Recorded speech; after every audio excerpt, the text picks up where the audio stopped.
மீண்டும் உங்க எல்லாரையும் சந்திக்கல ரொம்ப சந்தோஷம். இன்னைக்கு ஒரு சுவாரஸ்யமான கதையை உங்களோட பகிர்ந்துக்க போறேன். ஒரு 6 நாய் ஒண்ணு வளர்த்தாரு. அந்த நாயை கூட தினமும் நடைப்பயணம் போறது அவருடைய வழக்கம். அது மாதிரி ஒரு நாள் போகும்போது இந்த பொருளை தூக்கி வீசுவாரு, அந்த நாயை எடுத்துட்டு வரும், தூக்கி வீசுவாரு, எடுத்து வரும். ஒரு நாள் என்ன பண்ணா கையில இருக்கிற குச்சியை வந்து குளத்தின் மேல தூக்கி வீசினாரு. இந்த நாய் ஓடி போய் அந்த குச்சியை எடுத்துட்டு வந்துருச்சு. அவருக்கு பயங்கர ஆச்சரியம். குச்சி எடுத்துட்டு வந்து என்ன ஆச்சரியம்னு கேக்குறீங்களா? அந்த நாய் தண்ணீர் மேல நடந்து போய் குச்சி எடுத்துட்டு வந்துச்சு. இவர் உடனே இதை எல்லாருக்கும் சொல்லணும்னு ஆசைப்பட்டாரு. தன்னுடைய பக்கத்து வீட்டுக்காரரை போய் பார்த்தாரு, அவர்கிட்ட பேசி அவரை மறுநாள் நடைப்பயணத்துக்கு கூட்டிட்டு வந்துட்டாரு.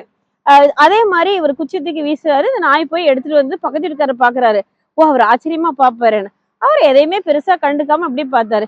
பாத்தீங்களா என் நாய் எப்படி குச்சி எடுத்துட்டு வந்துச்சு அப்படின்னு கேட்டாரு. அவர் சொல்றாரு, ஏன் உன் நாய்க்கு நீந்த தெரியாதா, இப்படி மேல நடந்து போய் எடுத்துட்டு வருதுன்னு. இவருக்கு ரொம்ப கவலையா போச்சுங்க. ஏன்னா அதிசயமா நாய் தண்ணீர் மேல நடந்து போறதை பார்க்காம அந்த நாய்க்கு நீந்த தெரியலங்கிறத பாக்குறேன். இப்படிதாங்க வாழ்க்கையில் நம்ம எவ்வளவு பெரிய சாதனை பண்ணாலும் சரி, எவ்வளவு நல்ல காரியங்கள் பண்ணாலும் சரி, அதுல இருக்கக்கூடிய குறைகளை தான் மக்கள் தேடுவாங்க.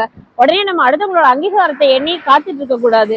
நாம நல்லதுன்னு செய்யறோம்னு தோணுச்சு அப்படின்னு சொன்னாக்க, நீங்க செய்யக்கூடிய சாதனைன்னு உங்களுக்கு தோணுச்சுன்னா, நீங்க செய்யக்கூடிய நல்ல சம்பவம் தோணுச்சுன்னா செஞ்சுட்டே இருங்க. வாழ்க்கை ரொம்ப அழகானது. நன்மைகளை நம்ம கையில எடுத்துட்டு நகர்ந்து செல்வோம். நன்றி.